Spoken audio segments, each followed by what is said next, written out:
Hello everyone, कैसे हैं सब लोग? So today we're going to talk about the next section of refraction, that is about prism. अब इसको prism कह लो या prism कह लो, कोई फर्क नहीं करता. What actually is prism? Prism एक transparent refracting surface है. It is a transparent refraction surface which has 5 surfaces overall. So it somewhat looks like this.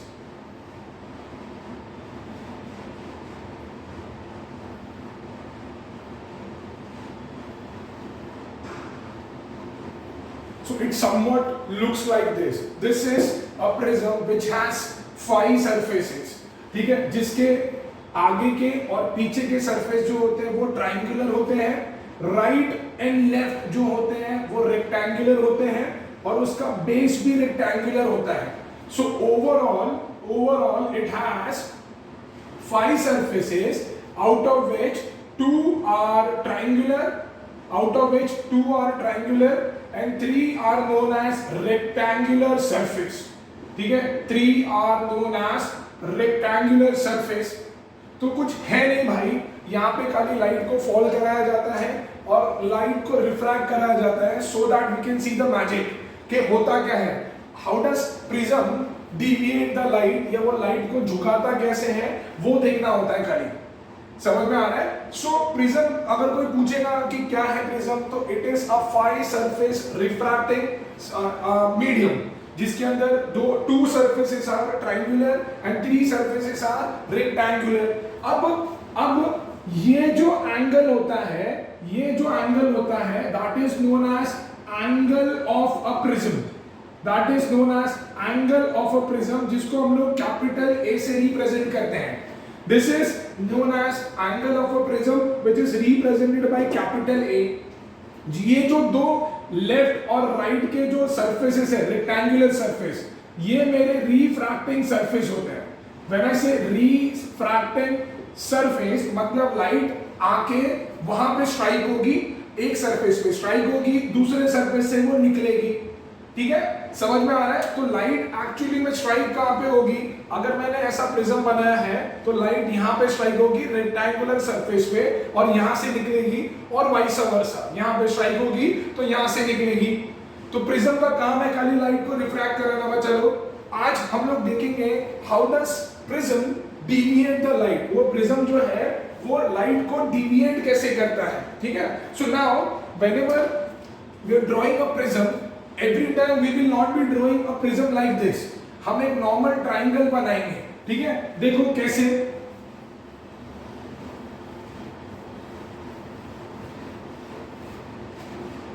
So let's assume कि ये मेरा एक प्रिज्म है and this is the angle of a prism, that is A. ठीक है, अब ये light को डिविएट कैसे करेगा, we'll see that. मैंने लाइट को एक ऑब्लिकली फॉल कराया है प्रिज्म के ऊपर. ठीक है, अब मैंने यहाँ पे एक नॉर्मल ड्रॉ कर दिया है. ये मेरा रेयर मीडियम था, ये मेरा डेंसर मीडियम है, ये मेरा डेंसर है और ये मेरा रेयर है. we know that whenever ray of light is traveling from rarer to denser, तो it bends towards the normal like this. ठीक है, वो नॉर्मल के टुवर्ड्स बेंड हो गया. अब वापस मैंने एक नॉर्मल ड्रॉ करी है. अब लाइट जो है वो डेंसर से रेयर में जा रही है तो it will go away from the normal like this. Now एक बात है जो तुमको हमेशा याद रखनी है, irrespective of what type of prism are we talking about. ठीक है, doesn't matter. Whenever light is coming out of the prism, it will always bend towards the base of the prism. कभी भी कोई भी लाइट जब prism के बाहर निकलेगी तो वो हमेशा क्या करेगी, वो हमेशा बेस के प्रिज्म के तरफ झुक जाएगी. It will bend towards the base of the prism. Clear है? लेट्स से कि यहाँ पे ये जो एंगल बना नॉर्मल के साथ, ये मेरा एंगल ऑफ इंसिडेंस है. यहाँ पे जो एंगल बना ये मेरा एंगल ऑफ रिफ्रैक्शन है जिसको मैंने R1 नाम दिया. ये जो मेरा एंगल बना नॉर्मल के साथ ये मेरा एंगल ऑफ इंसिडेंस है जिसको मैंने R2 नाम दिया. ठीक है ना। अभी लेट्स से ये I1 था, अभी यहां पे जो एंगल बना है नॉर्मल के साथ, ये मैंने बोला I2 है, I2 है, that is angle of incidence है, उसको मैंने I2 नेम किया फॉर द नेमिंग पर्पस, ठीक है। अभी if I follow the principal of reversibility जो हमने कल करा था, मैंने क्या बताया था प्रिंसिपल ऑफ रिवर्सिबिलिटी में, कि लाइट यहां से आई और यहां से निकली, this was the original path of light, but now if I send the light from this direction, ठीक है, then it will come out from this direction and it will follow the same path, it will follow the same path. let's say अगर prism होता नहीं, अगर prism होता नहीं तो can I से लाइट मेरी ऐसे निकल गई होती, कैन आई से लाइट मेरी ऐसे निकल गई होती, हाँ या ना, बरोबर। अब इस जो रे यहां से निकली है, अगर उसको मैं पीछे एक्सटेंड करूं लाइक दिस, तो कैन आई से कि मेरी लाइट जो है, वो जो रे है, वो इतने एंगल से डिविएट हो गई है, that is represented by del, which is angle of deviation, which is angle of deviation। पहले केस में अगर प्रिज्म नहीं होता तो लाइट सीधी जा रही थी और लाइट यहां पे आ गई है, I'll change the color for you, light सीधी जा रही थी, देखो लाइट सीधी जा रही थी और यहां से निकल गई, तो पहले केस में लाइट जो है वो यहां डिविएट हुई, वो यहां डिविएट हुई, ठीक है। दूसरे केस में मेरी रे ऑफ लाइट जो है वो ऐसे जानी चाहिए थी, वो गई यहां से, तो ये मेरा दूसरा एंगल ऑफ डिविएशन है, दैट इज del 2। अभी can you see, I am just naming it, this is ray P Q, this is ray R, this is ray S and let's say this is ray T, ठीक है, QT।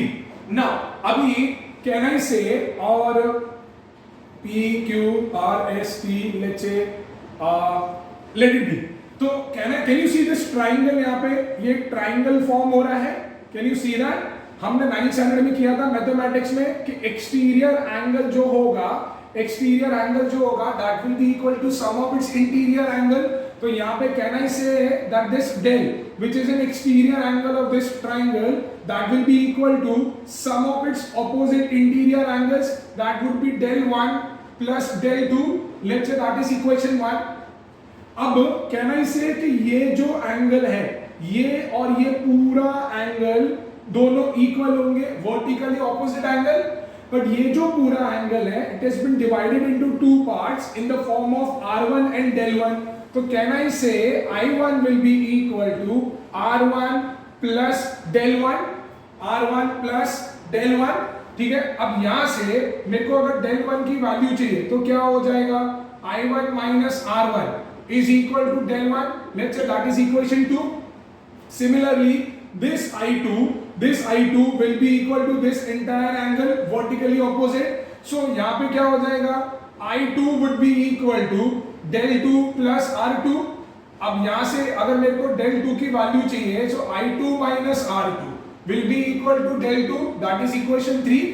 now if I compare this three equation, so from 1 2 and 3 what am I going to do, मैं यहाँ पे del 1 और del 2 की value रखूंगा, तो ये क्या हो जाएगा, del 1 क्या था, I1 minus R1 plus del 2 क्या था, I2 minus R2, which can be written as I1 plus I2 minus R1 minus R2। this is I1 plus I2 minus मैंने कॉमन लिया R1 plus R2, that is equal to del।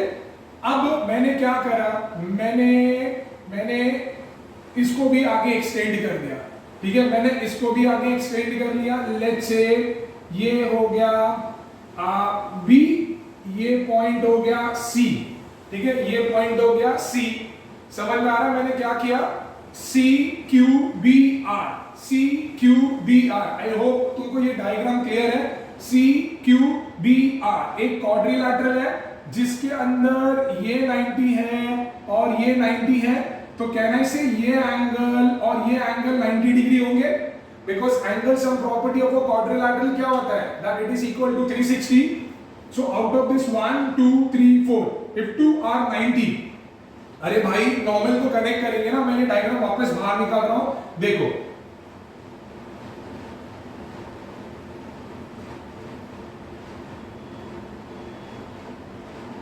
ठीक है, अब ये जो पूरा एंगल था वो एंगल ऑफ प्रिज्म था, ये पूरा एंगल था वो एंगल ऑफ प्रिज्म था, और ये जो पूरा था एंगल वो 90 डिग्री था because of normal.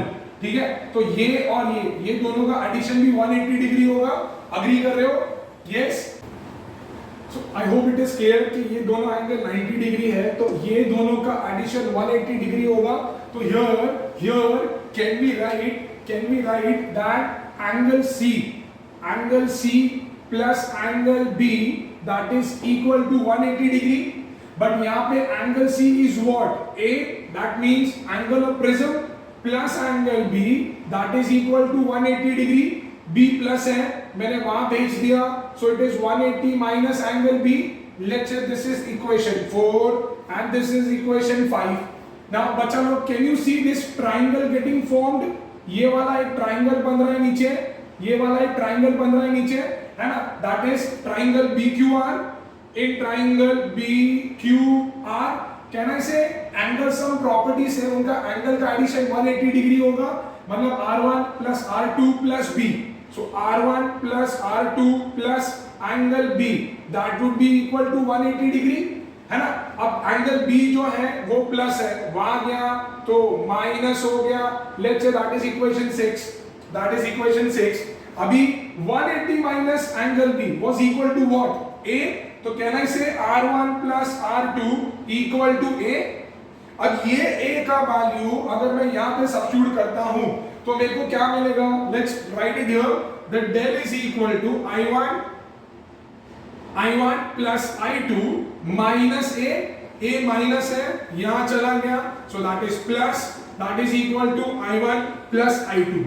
So according to this concept, as in कि जब भी प्रिज्म लाइट को डिविएट करेगा और वो कितने एंगल से डिविएट करेगा, for that you need to know this formula where del stands for angle of prism, del stands for angle of deviation, A stands for angle of prism, I1 is the angle at which light has struck the first surface of the prism, I2 is according to the principle of reversibility or the angle at which the ray has left the prism। ठीक है, तो ये दोनों को add करेंगे तो that would be equal to angle of deviation plus angle of prism. तो इस तरीके से प्रिज्म जो है वो लाइट को डिविएट करता है, and this is the formula. Now we gonna discuss about the factors. हम फैक्टर्स डिस्कस करते हैं कि कैसे एंगल ऑफ डेविएशन को कौन से फैक्टर्स अफेक्ट करते हैं।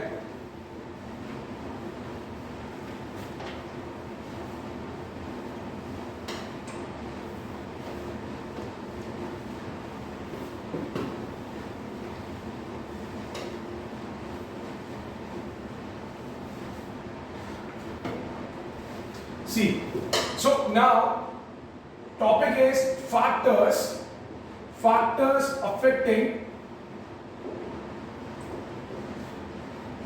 angle of deviation. Factors affecting angle of deviation. The very first factor is angle of incidence. Angle of incidence, which can be understood by I-del graph. ये exam में आता है, बहुत इंपॉर्टेंट है। So let's draw a graph. Let's x axis, this is origin, this is y axis, this represents my angle of incidence, this represents the angle of deviation। ठीक है, so when I draw a graph, the graph would be like this। इसका मतलब क्या है? How does angle of incidence affect angle of deviation? So experimentally it has been observed, ठीक है, experimentally it has been observed that when we increase the angle of incidence at first, जब मैं angle of incidence को increase करता हूँ initially, तो मेरा angle of deviation keep on decreasing। मेरा angle of deviation जो होगा it will keep on decreasing, but for one value of angle of incidence, कोई एक वैल्यू ऐसा होगा angle of incidence का जहां पे मेरा एंगल ऑफ डेविएशन जो होगा वो मिनिमम होगा, जहां पे मेरा एंगल ऑफ डेविएशन जो होगा वो मिनिमम होगा। मैं फिर से रिपीट करता हूं, ठीक है। How does angle of incidence affect angle of deviation? तो मैंने बोला कि experimentally it has been observed कि जब इनिशियली हम एंगल ऑफ इंसिडेंस को इंक्रीज करते हैं ना, तो एंगल ऑफ डेविएशन जो होता है वो डिक्रीज होता है।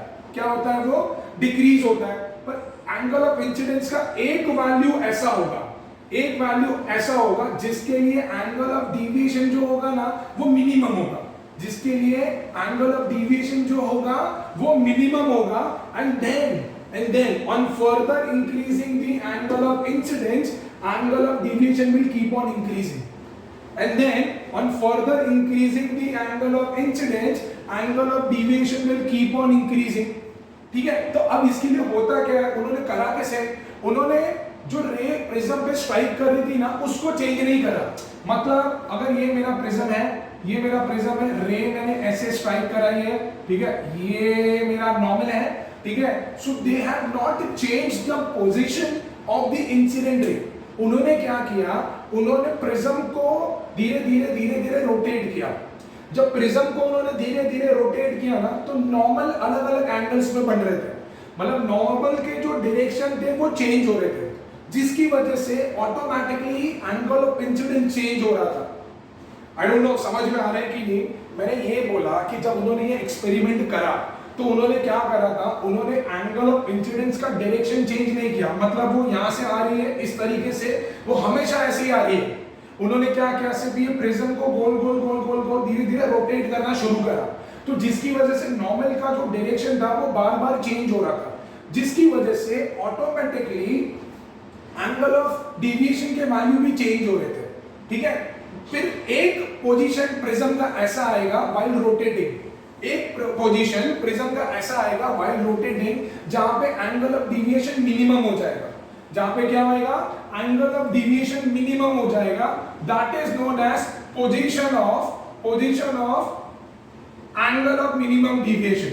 That is known as position of angle of minimum deviation.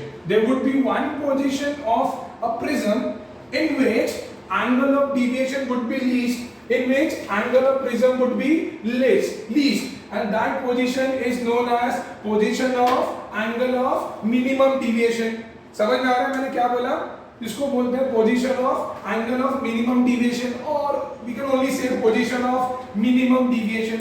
अब कभी भी position of minimum deviation के अंदर and according to principle of reversibility, क्योंकि अभी हमने फॉर्मूला क्या देखा, a plus del is equal to I1 plus I2।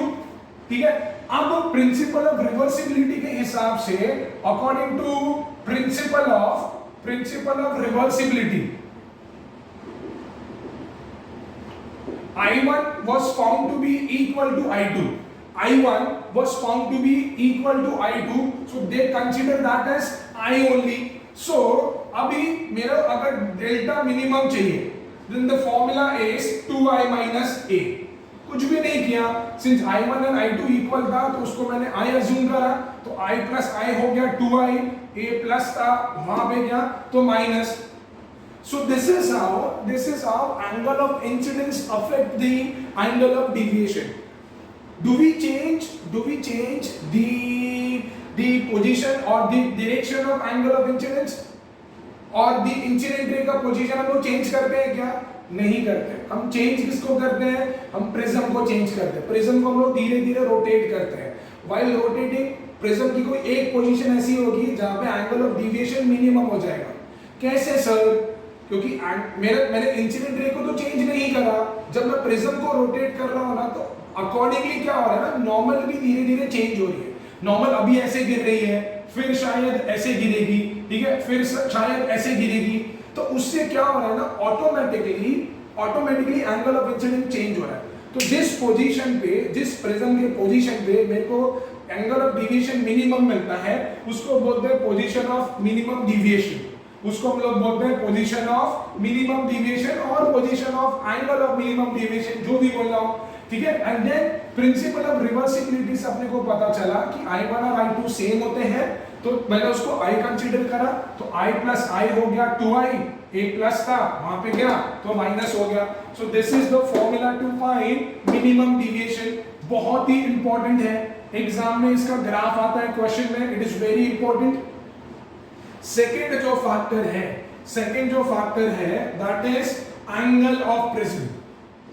Angle of prism का मतलब होता है कि भैया जैसे ये मेरा प्रिज्म है, जैसे इसका एंगल बढ़ते जाएगा ना, वैसे लाइट को लॉन्गर डिस्टेंस ट्रैवल करना पड़ेगा।